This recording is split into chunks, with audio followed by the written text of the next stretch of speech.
Hey,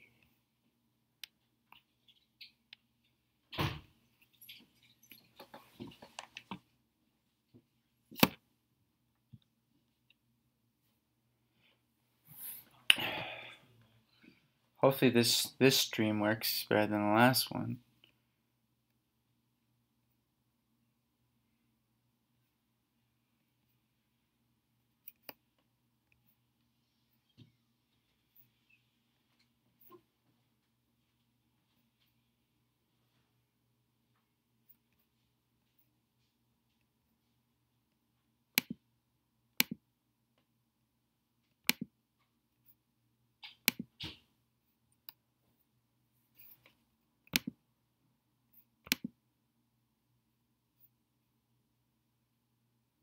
Hmm.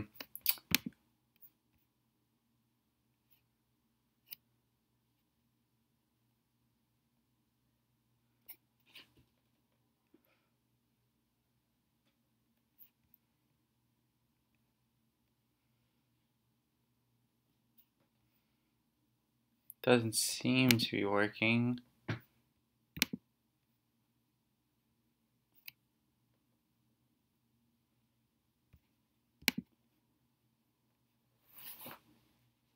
Oh yeah, that's wrong.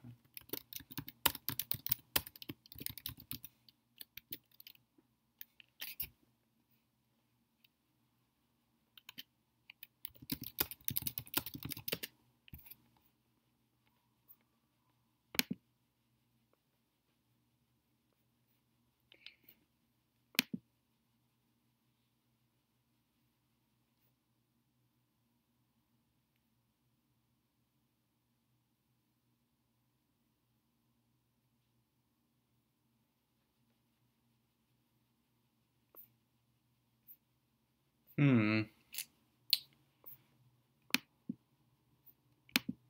Why is this not working?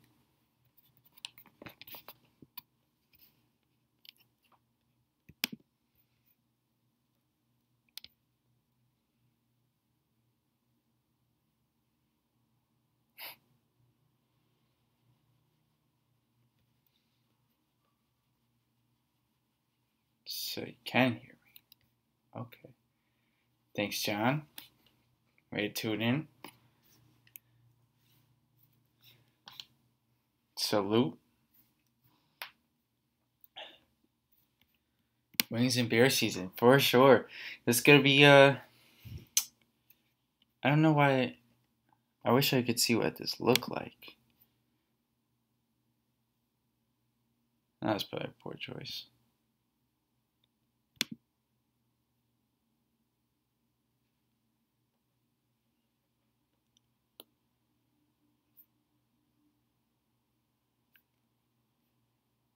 There we go. Okay, all right.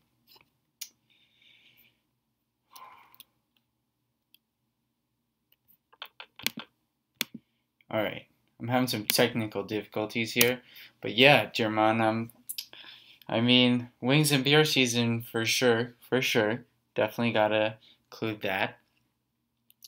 But also, you get those highlights every Monday. Makes your Mondays a little bit better, you know. I feel it at least. Something to look forward to. You know, like baseball is the sport I play, but these that month and a half in August, July, there's not much besides baseball. There's only one game a day in your market, so really, it's slow sports wise.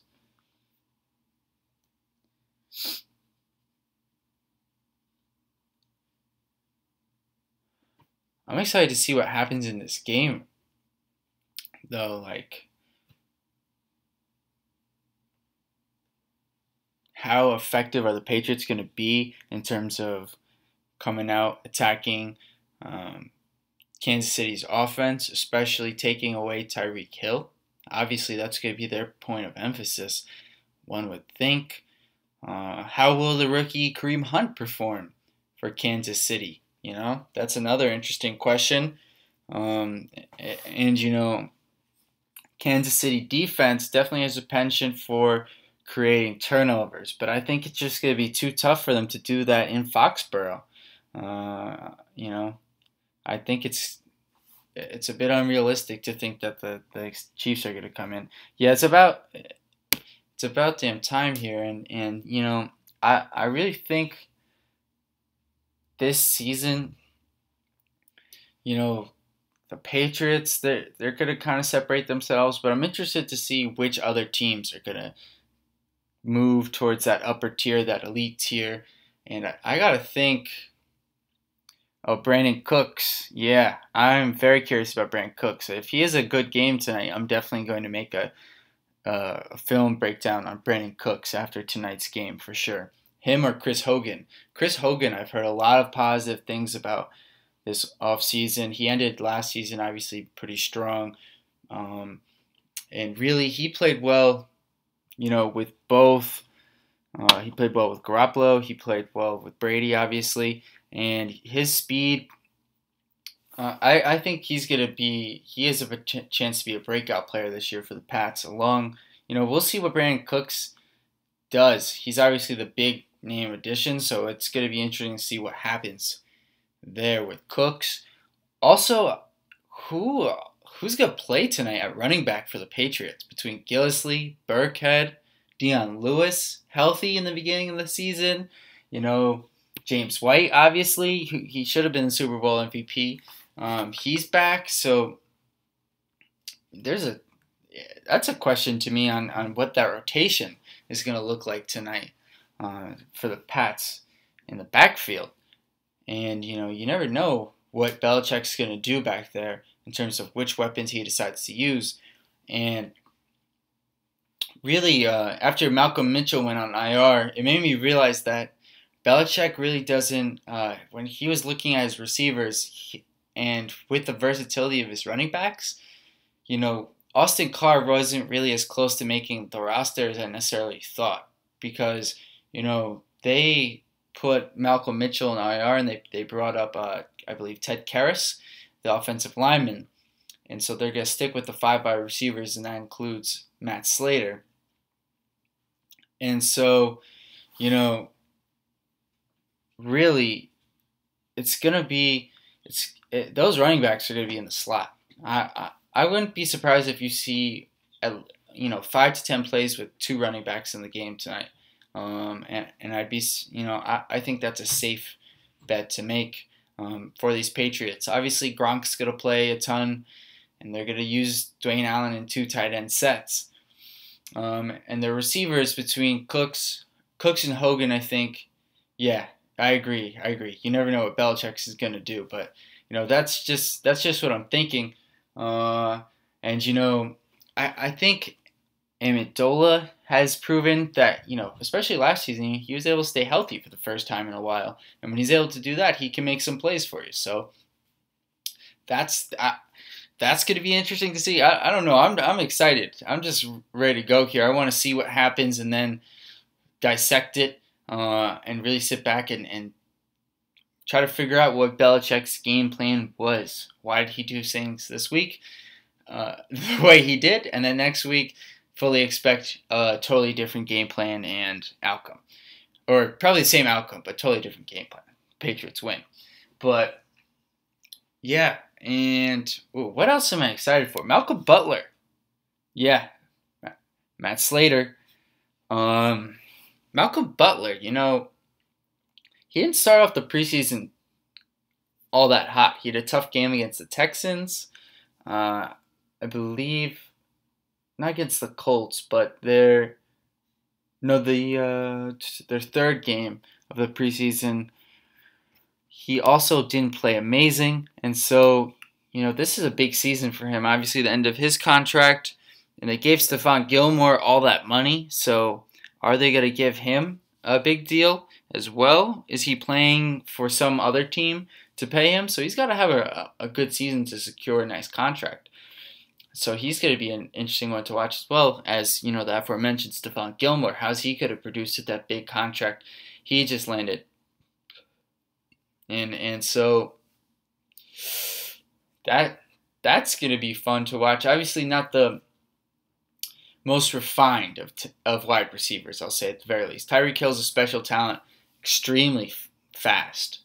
But, outside of him, Chris Conley is a pretty good technician, I'd say.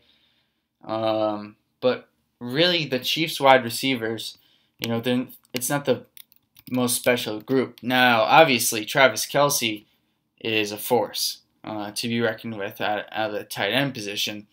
And so, really, with going against these Chiefs, you just got to worry about Tyreek Hill and Travis Kelce. That's your game plan, I would think. And so, who's going to take on the responsibility of covering Kelce? And, last season, before they traded him, that might have been Jamie Collins. And so it's going to be, you gotta wonder who they're going to use to cover a guy like Kelce. Is it going to be a lot of McCourty and Chung? Is it going to be, maybe one of their linebackers? Does Landon Roberts get the job? Obviously, Belichick's never going to give you the same look consistently. So that's going to vary for sure in terms of what they're seeing, what the Chiefs are looking at in terms of the coverage on Kelce. And then you got to think they're going to rotate safety help for Butler. And that's true too, Jermon. That's a good point about Malcolm Butler. But yeah, you gotta think that they're gonna rotate safety help on Tyreek Hill's side of the ball and really just try to take him out, take Kelce out if that's the game plan, and force Chris Conley's of the world to beat them in this game. Force Alex Smith to throw the ball deep and see what Kareem Hunt can do as a rookie running back in Week 1 against the reigning Super Bowl champion New England Patriots. A lot of pressure on the rookie for sure. Oh yes, Adam Butler. I don't know if you guys have checked out that recent video I did on Mr. Butler there, the other Butler on the Pats there. But yeah, he's looked very impressive this preseason. I really like his versatility, as you said. He's got a good spin move, and he's going to be part of that rotation, obviously, with Brown and Branch up front. And then, obviously, Trey Flowers and Derek Wise Jr. And so, Adam Butler, I think, though, is going to get a good amount of snaps tonight. And I'm hoping he's going to make an impact for sure. And then also, interesting note there, Jermon. If Pat Mahomes has to come into this game, I don't know if it's a good thing for the Patriots. If they knock out Alex Smith, somehow he gets injured or something. Because Mahomes, while a rookie, he has the arm talent to where he could make some plays that Alex Smith couldn't. However, it's a risk-reward thing where Alex Smith is definitely going to, force far less turnovers than Pat Mahomes, especially at this point in Mahomes' career. But, I don't want to speculate like that, but, I think Alex Smith is definitely going to do, what he usually does. He's going to keep them in the game. They usually play the Pats well. They don't usually win. Most teams don't, but they usually give them a competitive game, unlike some other squads out there. But what else? What else could be interesting tonight, guys? I like the Marcus Peters Tom Brady matchup. Can the young corner try to bait the wily vet into a bad throw tonight? Yeah, that's a good point too. But yeah, can he bait him? And yeah, each NFL season compared to other sports, I feel like NFL players, their ability fluctuates year to year more so than other players in terms of they jump up, they get much better, or they just fall off, and so you don't really know, as you say there, how the team is going to look until you've seen a few games for sure. So yeah, really it's just a lot of excitement. I'm rambling, but I'm trying to get to the game here. We're about 10 minutes away here. Probably gonna tune out couple minutes, get ready for this game, and then I'll probably, try to go live again soon, and I'll be definitely doing some film breakdowns after this game on a couple of players. So if you guys, if you guys see any things from this game, you want to see some players broken down, be sure to leave a comment on a video, or just let me know somehow, and I'll definitely look to do that. So just let me know. Other than that, guys, thanks for tuning in for sure. This has been fun. I always enjoy doing these, no matter who shows up in the room. I like communicating with you guys and hearing what you see going on out there. And have a good one. Enjoy this game. This is gonna be a lot of fun. And I'm out. Wings of Beer season, baby.